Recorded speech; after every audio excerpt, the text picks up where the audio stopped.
Jaya Gopijana Vallabha Girivaradari Jaya Gopijana Vallabha Girivaradari Jashodanandana Brajajanaranjana Jashodanandana Brajajanaranjana Jamuna Tira Banachari Jamuna Tira Banachari Jaya Radha Madhava Kunja Bihari Jaya Radha Madhava Kunja Bihari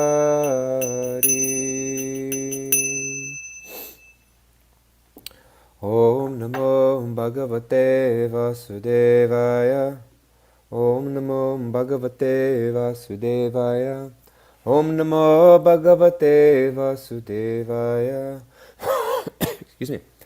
Om Jnana Timirandasya Jnananjana Shalakaya Chakshurun Militam Jena Tasmai Sri Gurave Namaha Mukam Karoti Vachalam Bhungam Langayate Girim Yat Kripa Tamaham Vande Shri Guru Dinatarinam.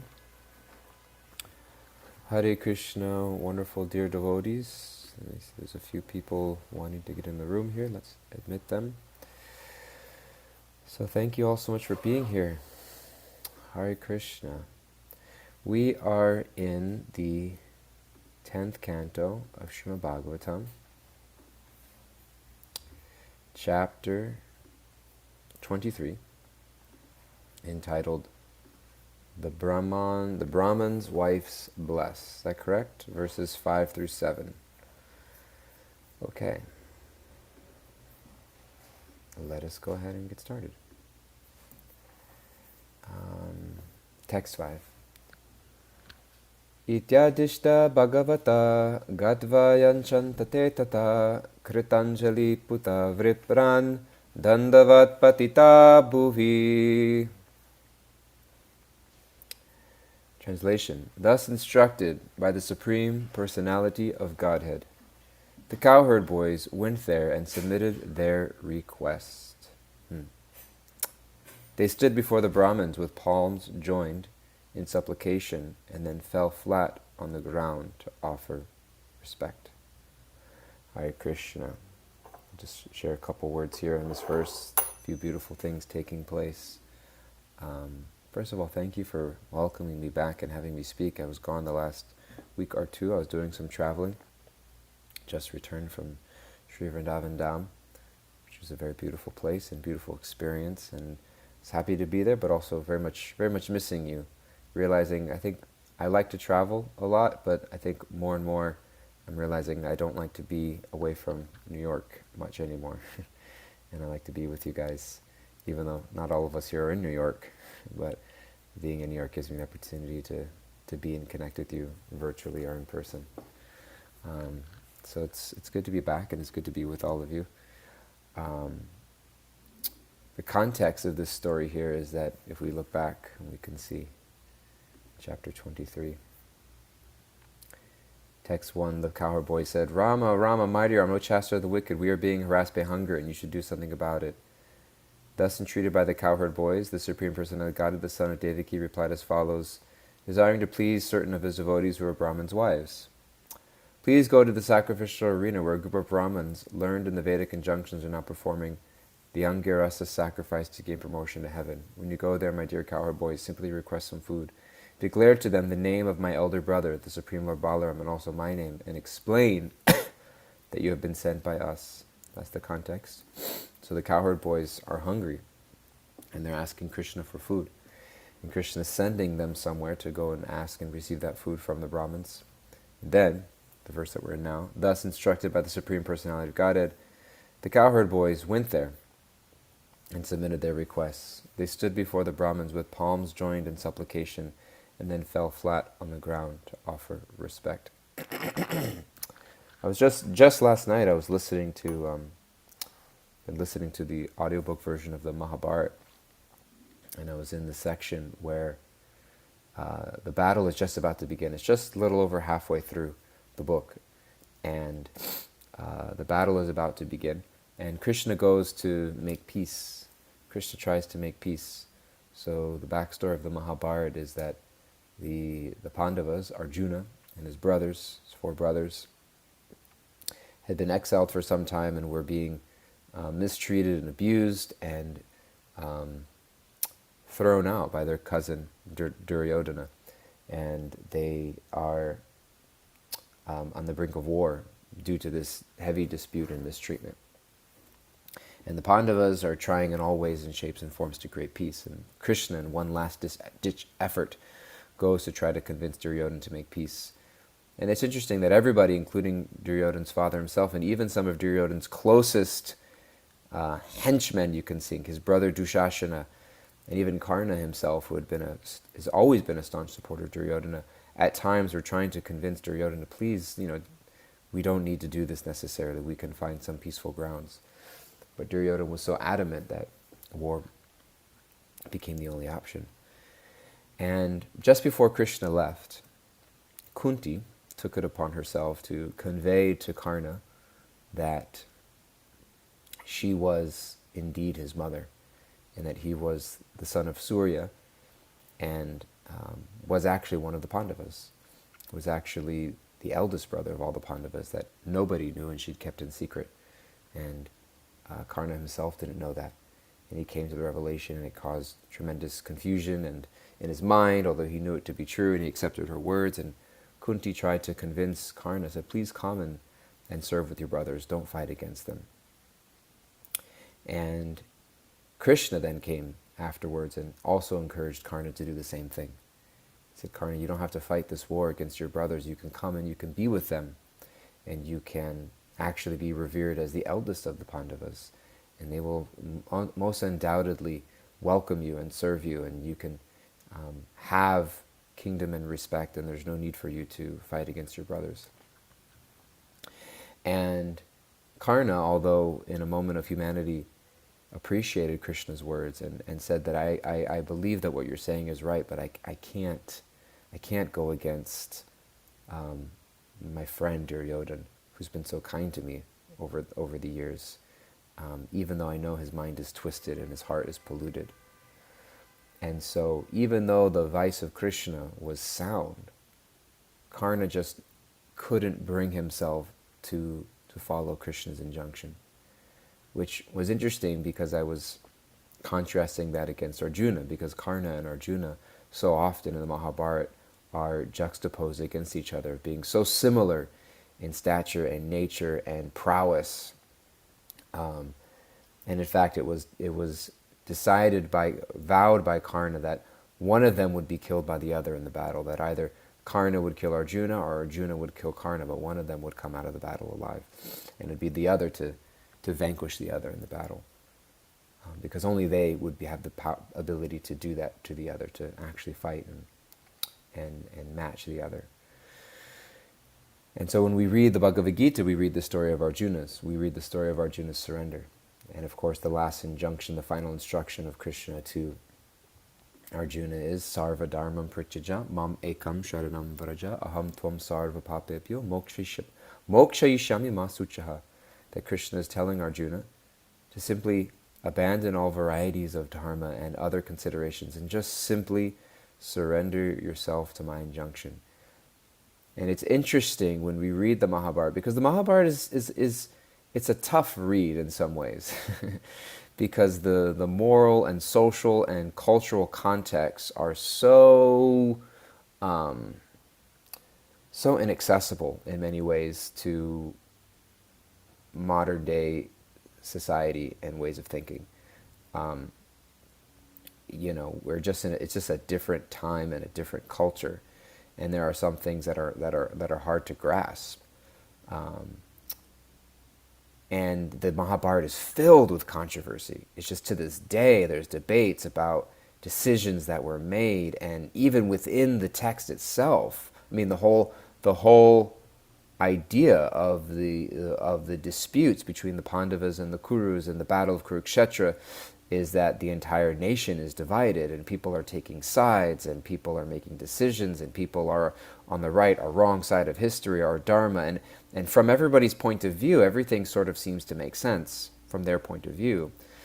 And today there's debates about characters and was this character evil or was this character righteous or is this character mistreated or misunderstood, etc. And there's just filled with various controversy in terms of what is justice, what is dharma, what is righteousness, what is the right thing to do. And as you're going through it, you're realizing like, wow, Krishna's taking us on a journey. Vyasadeva is doing all of this for a reason, because he's bringing us to the pinnacle of the Mahabharata, which is to capture our attention for the Bhagavad Gita, which is one chapter within the Mahabharata. And Arjuna is finding himself in that place of like, what's the right thing to do? And Krishna, throughout all of it, takes him on the journey of the Bhagavad Gita, but ultimately lands on that, sorry, I won't bang my hand, ultimately lands on that place of the highest reality, the highest dharma is surrender to the Supreme Person. And we find that throughout Shastra, throughout all Shastras, throughout all of our Bhakti Shastras. So Bhagavad Gita, we see, again, Sarva Dharma Prityaja, abandon all varieties of dharma and surrender unto me. We find that in the beginning of the Bhagavatam, where the sages of Naimisharanya are asking questions. What is the highest dharma? What is the highest occupation for all people? And the answer is given, Savai Pungsang Paradharmo, the highest dharma, Yato Bhaktir Hoktaje, Ahitukiya Pratyata, Eyatma Suprasiditi, that the highest dharma is loving service to that Supreme Person. And so we find this again and again, and we find it in the Bhagavad Gita, we find it in the Srimad Bhagavatam, we find it in the stories of the Chaitanya Charitamrita and the pastimes of Sri Chaitanya Mahaprabhu, and the people that he meets, whether he meets the greatest scholars in the form of Sarvabhauma Bhattacharya, or the greatest renunciates in the form of Prakashananda Saraswati, or the greatest kings and rulers in the case of King Prataparudra, that none of their scholarship or renunciation or prowess or leadership or material success meant anything until they came to the point of just simply surrendering to the lotus feet of Sri Chaitanya Mahaprabhu. And so we find this highest principle of bhakti being the highest form of dharma, the highest form of surrender, of dedication to the soul. And that at the end of the day, when you look at the situation of Karna and Arjuna, the deciphering factor is that one of them was able to surrender and follow Krishna's instruction, and one of them wasn't. And each of us, in our lives, we become faced with various challenges in our path of bhakti. And it's very easy for us to blame circumstance. It's very easy for us to question, why is life difficult at times? It's very easy for us to wonder, why isn't life going smoothly? Why isn't this working out? Or if Krishna wants us, if Krishna really cares, like I'm doing all the things, why doesn't Krishna just make it easy for me? Because I'm doing service, right? I'm doing service. So why isn't Krishna smoothing out the path? I'm doing this for him anyways. Why doesn't he just smooth out the path? Why doesn't he just make things easy for us? Why is he creating obstacles? Why is he creating confusions? Why is he creating difficulty? Why is he creating tension amongst devotees? Why is he creating opposition amongst our services and our outreach and our ability to try to connect with other people? Why is he creating challenges in my own personal life, whether it be with my health or my finances or my mental and emotional well-being? Like, why all of these obstacles? And we're realizing that sometimes what we think, what we're offering Krishna is the externality of our service. That when I'm offering Krishna lunch, I'm not offering him a sandwich. I'm not offering him aloo gobi. I'm offering him my love. And Krishna says as such, right, in the Bhagavad Gita. Where does Krishna say in the Bhagavad Gita, for our Bhagavad Gita scholars, that it's the love that he accepts? 926. 926, Jumunajaya, our Bhagavad Gita scholar. Extra credit point. What's the Sanskrit? Not getting that from me. What's the English? Patram pushpam phalam. Oh, we forgot. We've got Krishna Daya Prabhu, our Sanskrit scholars. Krishna Daya Prabhu, please. Patram pushpam phalam toya yo me bhaktya prayatyati. Tadaham bhakti upahrutam. Ashnami prayatatmanaha. So 2 times bhakti comes. 2 times bhakti comes in this verse. Double bhakti. When you tell somebody your phone number, if it's 9877, Indians will say 9877. Double two, triple three. So here we have double bhakti. Patram pushpam phalam toyam. A leaf, patram. Pushpam, a flower. Phalam, phala, a fruit. Leaf, flower, fruit, water. Yome bhaktya prayachati. If you offer any of these simple things with bhakti, tad aham bhakti pahrutam, then I will accept that thing, which, again, reminder for Ephesus, that thing, which is, again, I'm not accepting the thing, I'm accepting the bhakti through which it is offered. Ashnami prayat atmanaha. I eat that thing, I accept it from that devotee in that elevated consciousness. If one offers me with love and devotion a leaf, a flower, fruit, or water, I will accept it. Purport. For the intelligent person, it is essential to be in Krishna consciousness, engaged in the transcendental serving of the Lord, in order to achieve a permanent blissful abode for eternal happiness. The process of achieving such a marvelous result is very easy and can be attempted even by the poorest of the poor without any kind of qualification.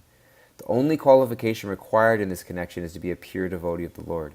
It does not matter what one is or where one is situated.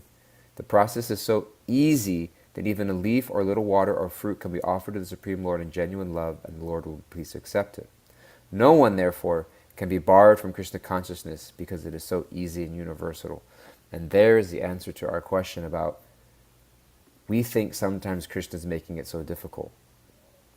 But actually the reality is that it's always very easy. It's difficult when I think that my offering is the externality of what I'm trying to offer. I'm trying to offer Krishna a beautiful class. I'm trying to offer Krishna a beautiful flower. I'm trying to offer Krishna a Raj Bhog lunch offering.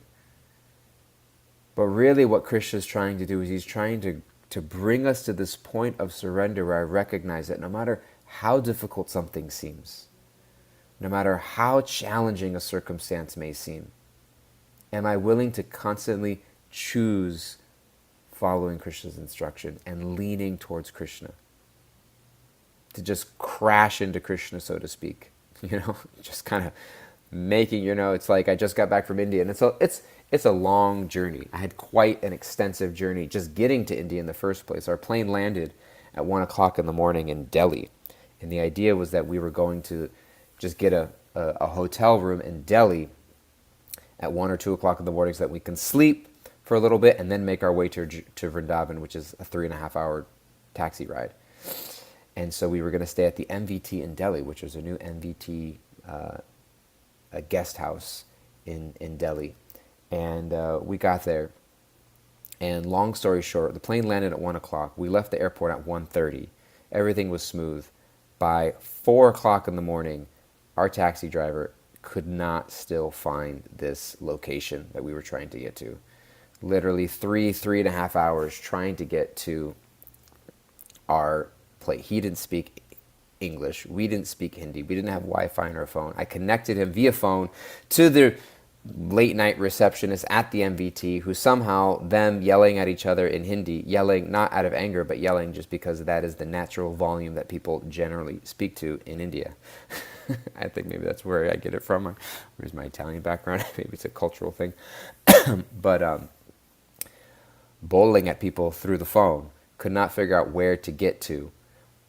We eventually just said, just in whatever way we could, just take us back to the hotel. We got a hotel, went to bed at 5 o'clock in the morning, got up a few hours later, made our way to Vrindavan after a 3.5-hour taxi drive. After 2 flights, getting there, stopover in Kuwait, leaving at 7 p.m. on a Friday, and you kind of arrive there, finally at your destination, just like disheveled, like a bomb went off in your suitcase, and you're just like, I made it, It's not always pretty, it's not always smooth, but it's just continuously moving forward towards your destination until you finally get there. And Krishna consciousness is like that sometimes. We're just barreling forward, stumbling forward, getting lost on the side streets of Delhi, confused about where the location is, but we're just constantly making our way. And sometimes we get there and it looks like a bomb went off in our suitcase or in our jacket pocket. But it's like, Krishna, I'm here. It's not always pretty, but I'm offering myself to you. I'm offering myself to you.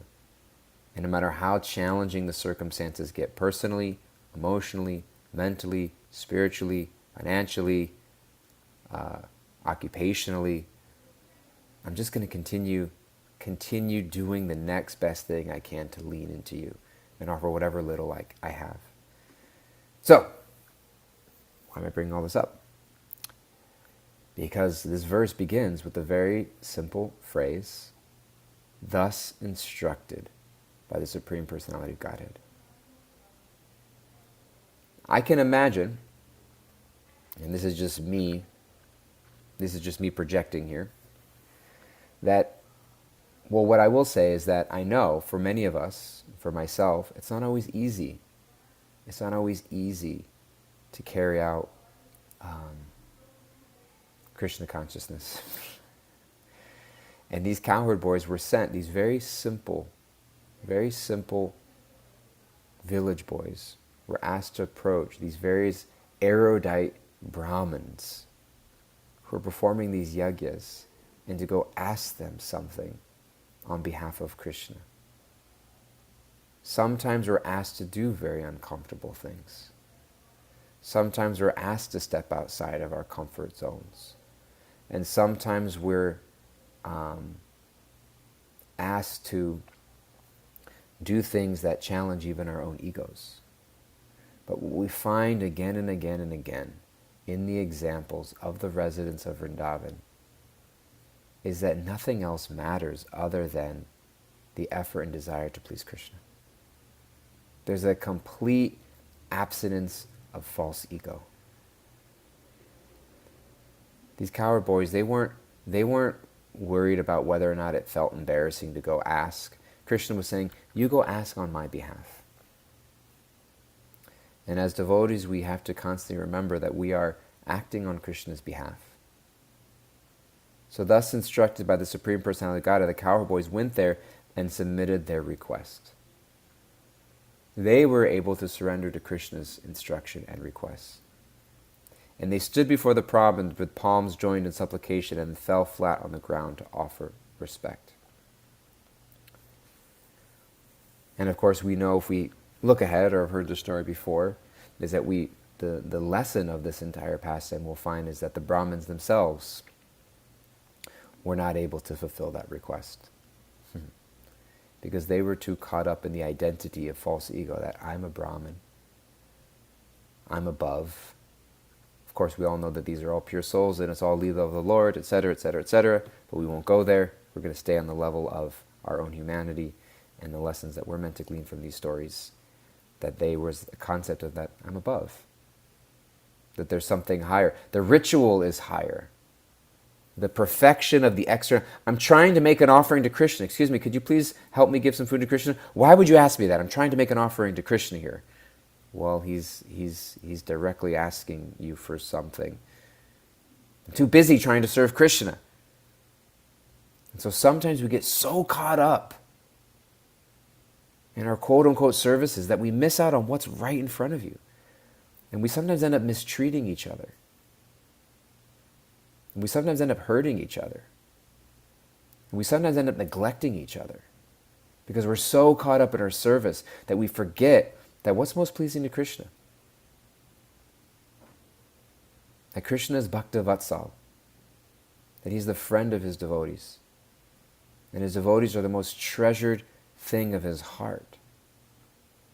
And if our service is somehow causing pain to other devotees, if our service is somehow causing discord amongst devotees or amongst other people, or we're leaving a trail of disconnection behind us, then we have to pause and wonder, what's really pleasing to Krishna? And the whole gist, the whole controversy of the Mahabharata itself, and the whole thrust of the Bhagavatam itself is this real deep reflection of the devotee who asks the question, what's really pleasing to Krishna? What's really pleasing to Krishna? And sometimes it's not what we think it is. We get so attached that this is what it has to be. And the Bhagavatam breaks all barriers. Like Krishna mentions, for those who don't know the verse, been quoting it, Sarva dharmam prityaja, mamekam sharanam vraja, aham tvam sarva papebhyo mokshayishami mashucha. One of the most quoted verses of Srila Prabhupada is this verse here. Abandon all varieties of religion, translated as dharma, and just surrender unto me. And as devotees, it's extraordinarily important for us that this is a moment-to-moment instruction. It was Bhakti, I believe it was Bhakti Tirtha Swami who said that every day we have to rejoin this movement. Every day we have to make the decision to become Krishna conscious. When did you become a devotee? I became a devotee back in 2006. How about when did you become a devotee? Today. This morning when I woke up, I had to make that decision again. You know, we look back in time and like, when did you become? I became a devotee back, it was about 3 years ago. It's like, yeah, okay, 3 years ago, and then the day after that, and then the day after that, and the day after that, and the day after that, and today and every day moving forward. I make that decision to be Krishna's devotee, which means I have to be willing to put aside all the preconceptions I have about what it means to serve and please Krishna. And I have to crack open my heart to Guru, Sadhu, and Shastra, to my Shiksha and Diksha gurus, to my understanding and close reading and intimate connection with Shastra, and to sadhus, to saintly people in my life. That those are the megaphones through which Krishna speaks to us. Because it's not just me figuring it out on my own what pleases Krishna. It's me through Guru, Sadhu, and Shastra, having that close connection and approaching Guru, approaching Shastra, approaching saintly people in my life with a mood of always being on the lookout. And there's a beautiful section in the 11th canto of the Bhagavatam. Dinabandhu Prabhu the other week was beautifully walking us through in Bhagavat Shravana about the various gurus that take place. The various gurus that take place. This is in the next canto of the Bhagavatam. In the 7th chapter, Krishna is speaking to Uddhava in what is known as the Uddhava Gita. And so, he's saying that, let's find this verse here. Yes. This is in the 11th canto of Srimad Bhagavatam, chapter 7. O king, I have taken shelter of 24 gurus who are the following: the earth, air, sky, water, fire, moon, sun, pigeon, python, the sea, moth, honeybee, elephant, honey thief, the deer, the fish, the prostitute, Pingala, the Kurara bird, and the child, and the young girl, the arrow maker, the serpent, the spider, and the wasp.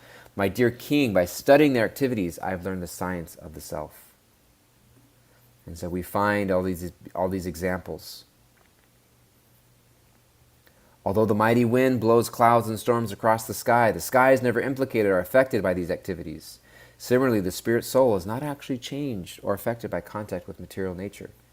Although the living entity enters within a body made of earth, water, and fire, and although the living entity is impelled by the three modes of nature created by the eternal time, the eternal spiritual nature is never actually affected. So he's learning this lesson from the wind. And this is how devotees look into the world. And this is, you see the example of Srila Prabhupada in his morning walks, in his conversations. Krishna consciousness means constantly being conscious of Krishna's hand moving things in our life, Krishna's voice speaking to us in our life, and we're constantly on the lookout. And it doesn't always have to be this big booming voice in the sky. Sometimes it's the simplest little whisper. There's a Christian pastor wrote this book called The Power of a Whisper. That oftentimes God speaks to us in very subtle ways. Sometimes in very loud, screaming, overt ways. Sometimes very subtle ways. But we're always looking. We're always looking. Just understand what pleases Krishna. Otherwise, we end up like Karna, who knows that what Krishna is speaking to him is right, but he just can't do it. We end up like the Brahmins, so absorbed in the ritual, I forget what's actually pleasing to Krishna. Text 6. He bhumi deva shrunuta Krishnasya deshakarina praptan janita patram vo gopanno rama choditan. The cowherd boys said, "O earthly gods, please hear us. We cowherd boys are executing the orders of Krishna, and we have been sent here by Balaram. We wish all good for you. Please acknowledge our arrival." That's an interesting phrase. Please acknowledge our arrival. Hi, it's me. Please acknowledge that I'm calling you right now. It's like it's an interesting little phrase. Purport. The term Bhumi Deva, gods on earth, refers here to the Brahmins, who are supposed to closely represent the will of the Supreme Lord. The philosophy of Krishna consciousness is not a primitive, polytheistic doctrine holding that human beings on the earth are gods. Rather, it is a science that traces the descent of authority from the Absolute Truth himself, Sri Krishna. The authority and power of God naturally extend along with the extension of his creation, and on the earth, the Lord's will and authority are represented by purified, enlightened men called Brahmins. This account will illustrate that the ritualistic Brahmins approached by the cowherd boys were not at all properly enlightened and thus could not appreciate the position of Krishna and Balaram or that of their intimate associates. In fact, this pastime exposes the pretentious position of so-called Brahmins who are not faithful devotees of the Supreme Lord. So again, we are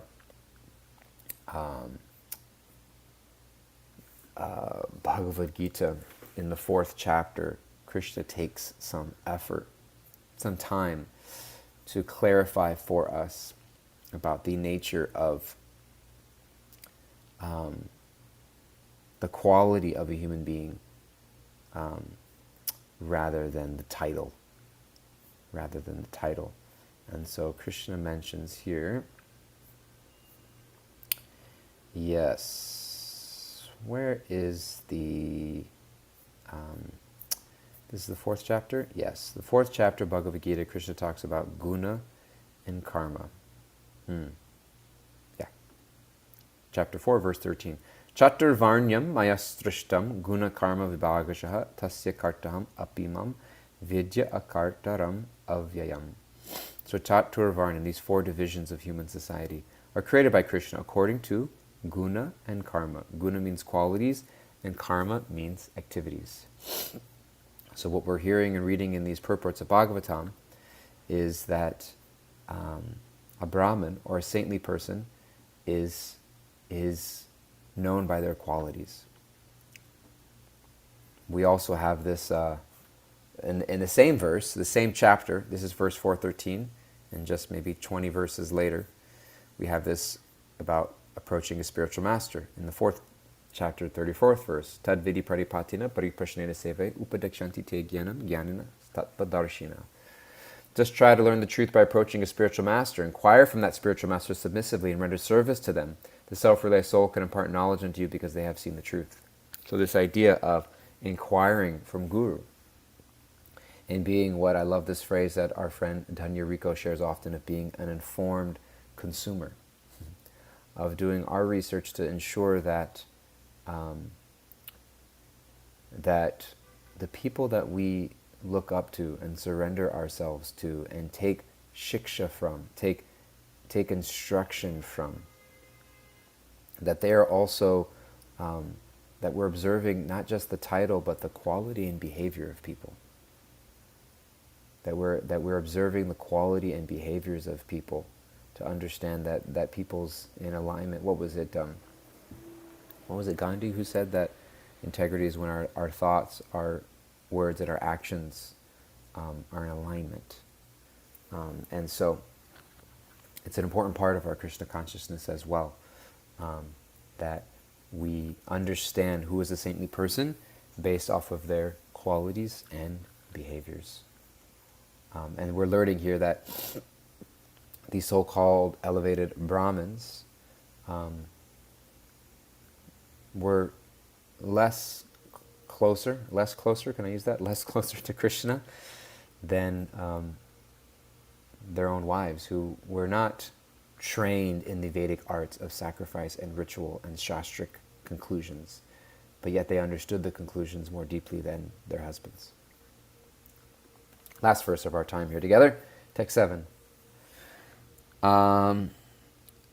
Gaschayanta avidura odanam rama chutavo lasato bubukshito tayor divija odanam artinoryadi shadachayo yachata dharma vitama. Dharma, there's our word. There's our word, dharma, coming right to us. Lord Rama and Lord Achyuta are tending their cows not far from here, Balaram and Krishna. They are hungry and want you to give them some food, some of your food. It's so interesting. Some of your food. Is anything really ours? Where do we get anything? Is it really ours in the first place? Am I so selfless and so generous that I'm giving my time and my talents and my resources to Krishna? It belonged to Krishna anyways.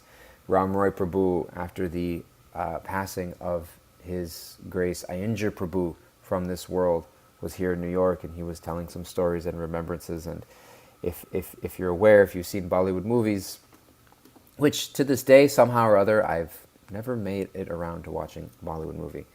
I was at a wedding in Vrindavan, and they were playing various Bollywood songs at the Sangeet Festival, and people knew all of them. And I was like, how do people know all these songs? And they're like, they're all Bollywood songs. And I was like, I missed that part of life. But there are many tunes of kirtan, Hare Krishna melodies, that we know and maybe love, and may or may not be aware that many of them are tunes from Bollywood movies that were taken and used for kirtan. And so somebody brought that up, like, Tanjara, aren't many of these tunes Bollywood movie tunes? And he said, yes, originally they belonged to Krishna, and I'm just taking them back. So he's saying that ultimately everything originally belonged to Krishna. And we think that we have some creative idea, or that we have something that we've created. But what is it Krishna says? Our scholar, Krishnadaya Prabhu, or our Sanskrit scholar, Krishnadaya Prabhu, or our English scholar, Jamuna Jaya, where does Krishna say that he's the source of our, he doesn't say creativity specifically, but he says the source of our knowledge and our awareness. Oh, I'm the ability in man. 10th chapter? Yeah, there are two places that I was thinking of. That is one of them. I think the 10th chapter is where he talks about he's like of aquatics, he is the shark, etc. I think it's the 7th chapter. Yeah, says, that one's 7. I am the taste of water, the light of the sun and the moon, the syllable Om in the Vedic mantras. I am the sound and ether and ability in man. I'm the original seed of all existence, the intelligence of the intelligence, and the prowess of all powerful people. So Krishna says that in the 7th chapter of the Gita. And he also mentions it in the 15th chapter of the Gita, where he says, Sarvasya chaham pridisani vishto matasmritya ganam apohanam cha. Sarvasya chaham, within every living being, hridi sanivishto, I'm in the heart of every living being. Matasmritya ganam apohanam cha. And I'm the source of knowledge, remembrance, and forgetfulness. I remember something? That's Krishna. I forget something? That's Krishna. I learn something and I know something? That's Krishna. Krishna also says in the 13th chapter of the Gita, really, really beautiful verse, that's very beautiful to keep close to your heart, where Krishna says, yet there is, 13:23, yet in this body there is another, a transcendental joy, who is the Lord, the Supreme Proprietor, who exists as the overseeing permitter, and who is known as the Super Soul. So devotees never forget, keep in mind this idea that Krishna is always with us, and that everything we have, even our talent and our ability, come from Krishna. So they are hungry, they want you to give them some of your food. It's not really your food. I think I'm so generous, I'm just simply offering back. I was there in India just now. We went to the sacred waters of Radhakund, or into the Yamuna River, and you put your hand in the water, and the first thing you do is you just offer the water back to Jamuna Devi, to Ganga Devi, to Sri Radhakund. Because what can I offer? Nothing but your own waters back to you. I offer the water back to you. And I place some of that water in my head. So simply Krishna is giving us everything and we're just offering it back. Therefore, O Brahmins, O best of knowers of religion. It's a play on word. Interesting, right? It's like, you're the knowers of Dharma, right? So you should get it, right? You should understand, right? If you have faith, please give some food to them. Purport. The cowherd boys doubted the generosity of the Brahmins, and thus they used the word bubukshitao, meaning that Krishna and Balaram were hungry. The boys expected the Brahmins to know the Vedic conjunction, anyasa kshuditam patram. Anyone who's hungry is a fit candidate for receiving food and charity. Interesting. They doubted their generosity, meaning that, like, Krishna, does Krishna even need to be hungry? Krishna, you want something? Sure, I'll give it to you. The story, we don't have time to tell it now, but Krishna having a headache, and the only remedy was the dust of the feet of his devotees, but nobody wanted to get it because they thought that they would go to hell, and the gopis thought, I don't care, I'll go to hell. Krishna, you take this dust of your feet if that's what you need to not feel your headache for even 1 millisecond. So devotees don't even think like, oh, is Krishna hungry? I don't care if he's hungry or not. If he wants something, let me give it to him. And so it wasn't enough for them to just say, Krishna wants something. Can you give it?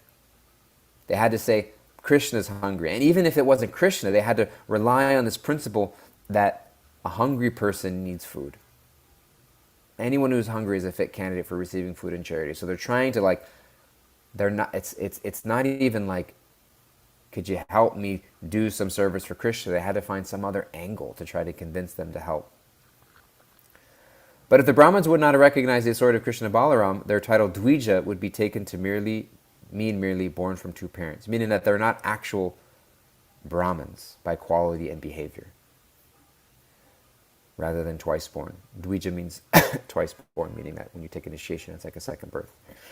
When the Brahmins did not respond to the cowherd boys' initial request, the boys addressed the Brahmins with a slight trace of sarcasm as Dharma Vitama, O best of the knowers of religion, meaning it's like tongue-in-cheek. You're claiming to know Dharma. It's so interesting that this word Dharma comes up. We've been talking about Dharma. But yet you don't understand that the highest Dharma is to surrender everything and just give it to Krishna. Okay. Hare Krishna. We are at 7:59. And I don't know how close we are to Darshan, but if we have any questions or comments or realizations or reflections, I would be happy to open them up to the illustrious assembly of devotees here. Hare Krishna. Thank you, Dayal Gauranga Prabhu. My reflection is that Krishna is not going to make it easy. So Ananda Bihari, calm down and keep serving. That's my takeaway. Krishna's not going to make it easy. And at the same time, it's extraordinarily easy. Just offer to Krishna. Just offer to Krishna. But it's not easy because I think it's supposed to look a certain way. Yeah, it's I not think going I'm to be supposed my to reciprocate way. it in a certain way. And granted, it's not easy. God knows, I know it ain't easy. And it's easy. What's easy is giving up. What's easy is complaining. What's easy is so many things. But it's and that's why we need each other. We need each other to console each other, to encourage each other, and to lick our wounds sometimes, and to help each other out. Bruce got a hand up. Hare Krishna. Good morning. Hare Krishna. Good morning. We've missed you. Good to have you back. Thank you. I question regarding service and offering service with love, which is something I attempt to do. Something you're often. so good at. You're very good at, Bruce. Thank you for the encouragement. I try and learning, but I do my best to offer this with as much love and Krishna at the center. So could you help me understand that in this disciple course, why is it that I'm learning that it doesn't even begin until I'm initiated? It's really beautiful. And Prabhupada makes such a statement in the Nectar Devotion. I think that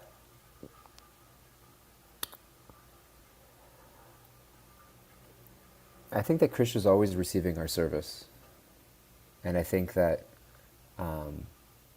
I think it's important to understand what is the spirit and purpose of initiation. Initiation is not just a fire sacrifice. Initiation is not just a giving of some name with das or dasi at the end of it.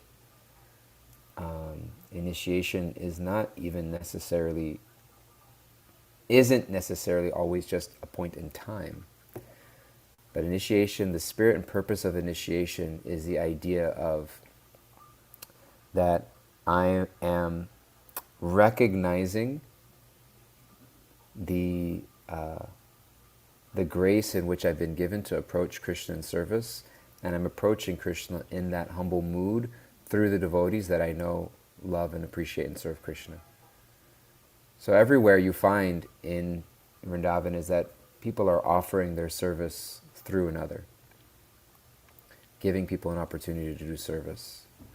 And so if I'm in a place and time where I am sincerely accepting Krishna in my heart, you know, it's interesting, right? Like Krishna and Arjuna in the Bhagavad Gita. Krishna accepted Arjuna as his guru in that moment in instruction. It wasn't like, okay, let's stop, let's create a fire sacrifice. Your name is now Arjuna Nanda Das Prabhu, Arjuna Nanda Das Prabhu Ki Jai. We're going to have a sacrifice here. We're going to have a yajna, and what are your vows? And here are your beads. You know, it wasn't like that. It was, I surrender to Krishna in my heart. And initiation is the practical expression of that. And in ISKCON, we have a particular process of initiation that we follow, that has been laid out to us by Srila Prabhupada in our Guru Parampara.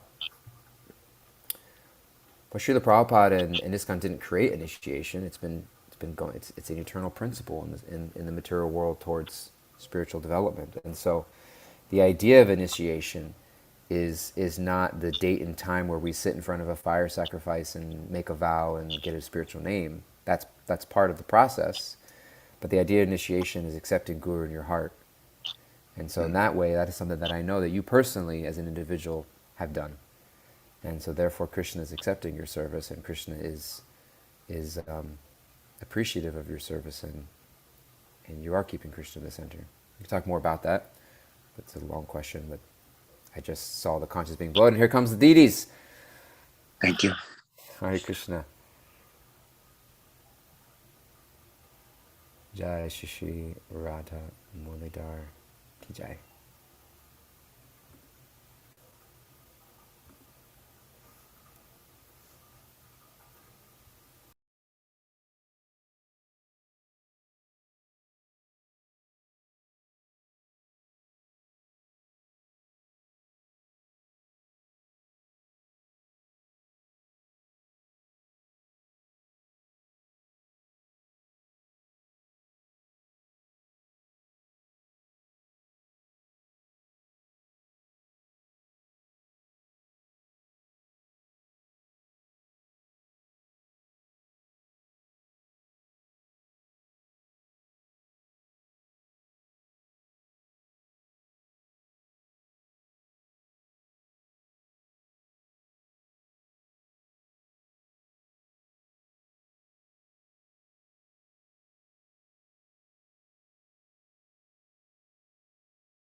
Okay, that was the darshan. Thank you, Adi Purusha, for facilitating that.